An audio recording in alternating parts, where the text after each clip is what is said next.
Assalamualaikum warahmatullahi wabarakatuh.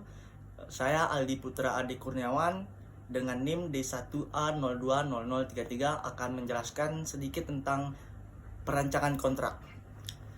Yang pertama, pengertian. Pengertian perancangan kontrak dalam bahasa Inggris biasa disebut dengan kontrak drafting. Dalam bahasa Indonesia paling dikenal dengan 3 istilah. Yang pertama, rancangan, yang kedua merancang, dan yang ketiga perancangan. Yang dimana rancangan tersebut memiliki arti yaitu segala sesuatu yang direncanakan. Sedangkan merancang adalah mengatur atau merencanakan segala sesuatu. Yang ketiga itu perancangan. Perancangan itu adalah proses atau cara merancang. Lalu kemudian kontrak ini berpengertian yaitu hubungan hukum antara dua pihak atau lebih berdasarkan kata sepakat untuk menimbulkan akibat hukum atau hak dan kewajiban. Oleh karena itu, merancang kontrak adalah merupakan suatu aktivitas untuk mengatur dan merencanakan struktur susunan, anatomi, dan substansi kontrak yang dibuat oleh para pihak. Perancangan kontrak memiliki dua fungsi. Yang pertama, fungsi ekonomi dan fungsi hukum. Yang dimana fungsi ekonomi itu yaitu menggerakkan dari yang tidak bernilai menjadi yang bernilai. Yang kedua, fungsi hukum yakni merupakan instrumen hukum atau sebagai alat bukti. Kemudian saya akan menjelaskan asas-asas dalam perancangan kontrak. Yang pertama, asas kebebasan dalam berkontrak. Asas kebebasan berkontrak ini tersirat dalam pasal 1338 KUH Perdata yang menerangkan bahwa semua persetujuan atau perjanjian yang dibuat sesuai dengan undang-undang berlaku sebagai undang-undang bagi mereka yang membuatnya. Persetujuan itu tidak dapat ditarik kembali selain dengan kesepakatan kedua belah pihak atau karena alasan-alasan yang ditentukan oleh undang-undang. Persetujuan harus dilaksanakan dengan iktikat baik. Terkait asas kebebasan berkontrak, para pihaknya memiliki kebebasan. Kebebasannya itu antara lain, yang pertama, menentukan atau memilih klausa dari perjanjian yang akan dibuat.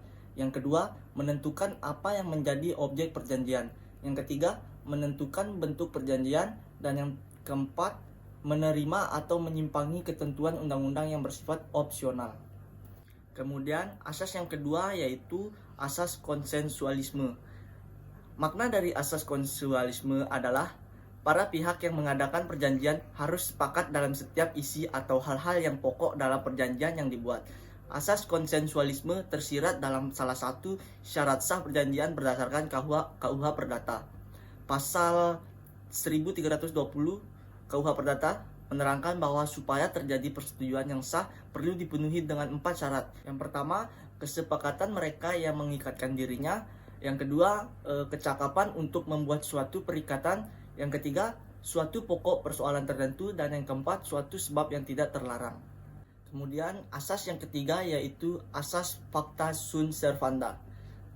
Jika diterjemahkan dalam bahasa Latin, pacta sunt servanda ini berarti janji harus ditepati. Dalam Mimbar Hukum volume 21, Hari Purwanto menjelaskan bahwa asas pacta sunt servanda adalah asas atau prinsip dasar dalam sistem hukum civil law yang dalam perkembangannya diadopsi dalam hukum internasional. Kemudian Purwanto juga menerangkan bahwa asas hukum perdata yang satu ini berkaitan dengan kontrak atau perjanjian yang dilakukan antara para individu dan mengandung makna bahwa yang pertama itu perjanjian merupakan undang-undang bagi para pihak yang membuatnya dan mengisyaratkan bahwa pengingkaran terhadap kewajiban yang ada pada perjanjian merupakan tindakan melanggar janji atau wan prestasi. Kemudian asas yang keempat yaitu asas iktikat baik. Berdasarkan Simposium Hukum Perdata Nasional, iktikat baik hendaknya diartikan sebagai satu, yang pertama kejujuran saat membuat kontrak. Yang kedua, pada tahap pembuatan ditekankan apabila kontrak dibuat di hadapan pejabatan, para pihak dianggap beriktikat baik.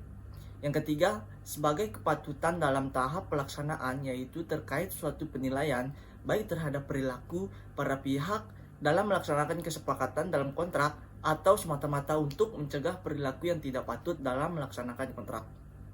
Kemudian asas yang kelima yaitu asas kepribadian. Asas kepribadian adalah asas yang menentukan bahwa seseorang akan melakukan atau membuat kontrak hanya untuk kepentingan pribadi atau perseorangan saja.